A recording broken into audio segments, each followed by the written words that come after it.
ناظرین، 7 سالہ بچے کے ہاتھوں ماں کے قتل کا معاملہ نیا رخ اختیار کر گیا۔ فیصل آباد میں ایک افسوسناک واقعہ پیش آیا۔ ماں کی موت کا سبب اس کا اپنا 7 سالہ بچہ بن گیا۔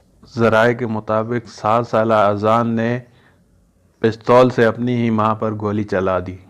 بچہ پستول کو کھلونا سمجھ کے کھیل رہا تھا۔ گولی چلنے سے 27 سالہ خاتون جاں بحق ہو گئی۔ تاہم بچے کے ہاتھوں ماں کو گولی لگنے کا معاملہ نیا رخ اختیار کر گیا۔ خاتون کے اہل خانہ کا کہنا تھا کہ حنا اپنے 7 سالہ بچے کے ہاتھوں گولی لگنے سے نہیں مری بلکہ اس کے شوہر نے اسے قتل کیا۔ حنا کی بہن کا کہنا تھا کہ اس کا شوہر اس پہ تشدد کرتا تھا اور 1 سال پہلے اس پہ فائرنگ بھی کی تھی، جس کے بعد وہ خوف زدہ ہو کر میرے گھر آ گئی تھی۔ پولیس نے خاتون کے شوہر کو حراست میں لے لیا۔ جب پولیس نے تفتیش کی تو خاتون کے شوہر نے 3 گھنٹے میں سب کچھ اگل دیا۔